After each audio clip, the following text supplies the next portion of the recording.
John Carter of Earth? Well, actually, technically, it's John Carter of Mars, but we'll forgive you the slip of the tongue, Dejah Thoris, because you haven't been schooled yet in all things related to the world of Barsoom and the awesomeness that is John Carter.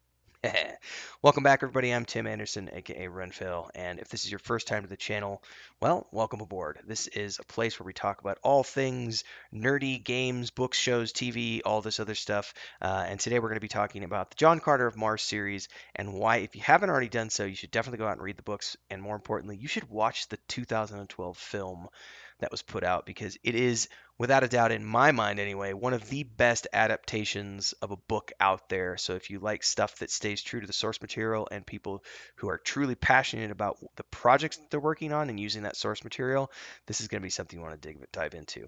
If this is your first time here, don't forget to like the video, hit that subscribe button, and smash the bell icon so that you get updates for all the future content that I do here, which is vast and varied. There's quite a few different playlists. You can check them all out here. We also have a Discord. Links are down below. Now, this film, the John Carter film from 2012, was based on a book called A Princess of Mars. Now, A Princess of Mars is the first book in the John Carter of Mars series, also known as the Barsoom series. If you're familiar with sword and sorcery as a genre, this is kind of like sword and sorcery, but it's called Sword and Planet because it was something where you didn't have the sorcerer element, but you did have the swords. But it all took place on different planets, in this case, the planet of Mars. Now, Edgar Rice Burroughs was the author. Edgar Rice Burroughs also created the character of Tarzan. He also has another series set on, I want to say, Venus, which I've only read a couple books of. It wasn't as popular as his John Carter series. Excuse me, which is probably why I only knew about for a long time anyway the John Carter of Mars series. Now, I was first introduced to this by a friend of mine, my buddy Ted, who I've mentioned in my D&D discussions before as my D&D mentor. There are multiple books in this series, but the first one being The Princess of Mars, and the Michael Whelan covers are part of what drew me in. One of the things that I always kind of chuckle about in the modern era, in particular, we get critics of the sword and sorcery genre or the sword and planet genre who will say that it's sexploitation or that it's it's always a strong man who's coming to rescue the female and the female is always subservient. If you think that is the case of Dejah Thoris in the John Carter of Mars series, you don't know your heroes because this is a feminine character who don't need no man.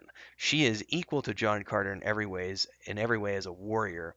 But the thing I love about these covers is Michael Whelan taking the time to show that not only is Dejah Thoris just super hot and sleek and powerful, but so is John Carter. John Carter is a badass. He literally is a god of war and becomes known as the warlord of Mars eventually. If you haven't checked out, you can go over to Michael Whelan's website, and he's got a whole section of um, his website dedicated to the galleries from the covers he did for the John Carter of Mars series. You can see them here at the bottom. There's a whole bunch of covers he did. All of them are incredibly detailed, some of the best paintings I've ever seen.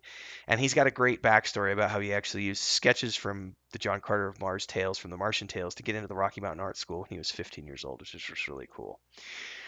Now, the film was based on The Princess of Mars, which is the first book in the Barsoom series of the John Carter of Mars series, which was first published as a serialized form in the pulp magazine All Star magazine from February to July of 1912. And it basically tells the story of a man from planet Earth called John Carter who sort of dies in a cave, sort of, and I'm going to mention the sort of here in a minute. He sort of dies in a cave in Arizona after the Civil War and wakes up on Mars and finds out that in Mars, he's super strong, he can jump huge distances, and there's some crazy stuff going on. What I love about some of the early tales from science fiction guys like Edgar Rice Burroughs or Jules Verne, etc., this was written in 1911, 1912, right? They didn't know everything we know now about gravity and other planets and all that good stuff, and yet they were writing about things of that nature, even though they only had sort of like theories about things, right? So the fact that John Carter wakes up on Mars and can jump huge distances because he's used to the heavier gravity of Earth, it just blew my mind. Like reading this in the modern era and going, what kind of an imagination did you have to have? I mean, what were these guys smoking or drinking? I want to know because Jules Verne, Edgar Rice Burroughs, these guys wrote some incredible stuff in the early 1900s that contained some crazy science fiction elements that it's hard to beat even in today's era. Now, these are very short reads. These are very short books because originally they were written as serialized short stories in publications and then compiled into books. And John Carter of Mars is obviously the main character. And one of the things I love about John Carter's character, which adds to his um, sort of mysteriousness, the description from the book says that Burroughs describes him as immortal. In the opening pages of A Princess of Mars, it is revealed that Carter can remember no childhood, having always been a man of around 30 years old. Many generations have known him as Uncle Jack, but he always lives to see them grow old and die, while he remains young.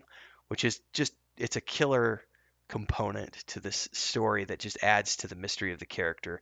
It kind of makes you wonder, is he like an incarnation of the god of war? Because it makes sense in the series. So these were originally written. It says in the second half of 1911, they produced one volume a year between 1911 and 1914.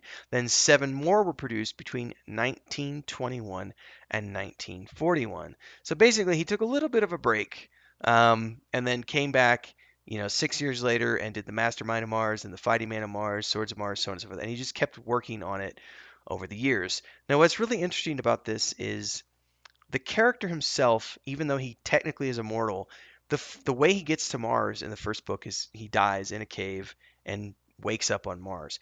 Eventually, he sacrifices himself on the planet of Mars and comes back to Earth, reawakens in his body, and continues to do stuff on Earth.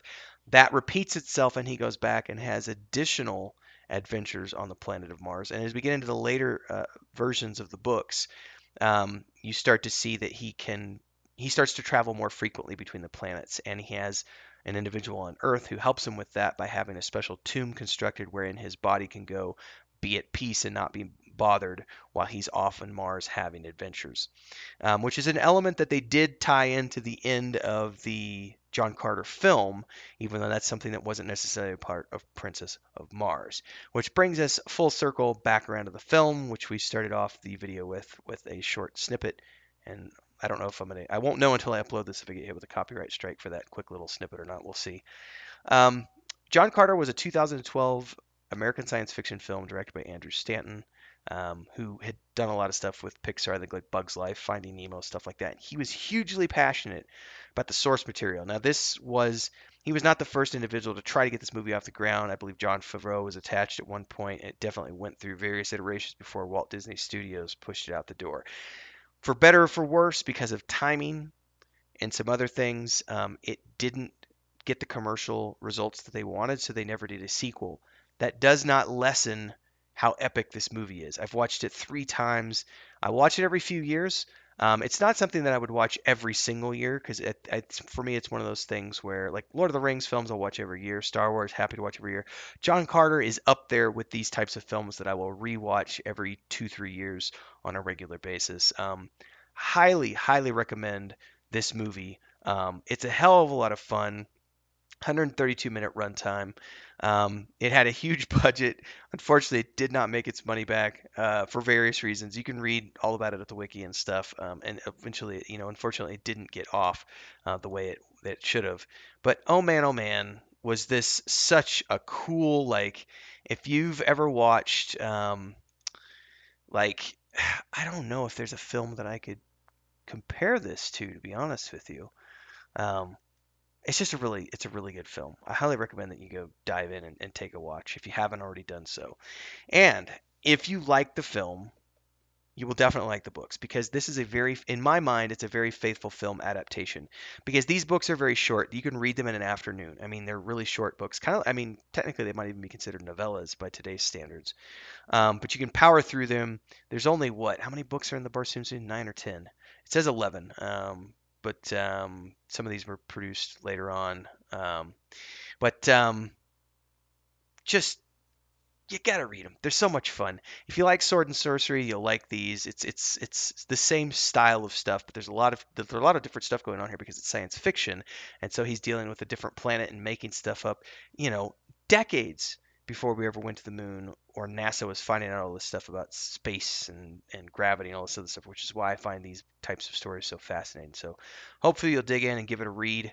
If you've made it to the end here, let me know in the comments below what you think. Like the video if you like it, and subscribe to the channel. Hit the bell icon so you get more of the same. Don't forget to join our Discord. Links are down below. And if you want to check out our Patreon page for what I'm building with my wife and my brother, The World of the Weave of the Void, links are down there. But it's patreon.com/wandering hermits. Hope I'll see you in the next video. Cheers, everybody.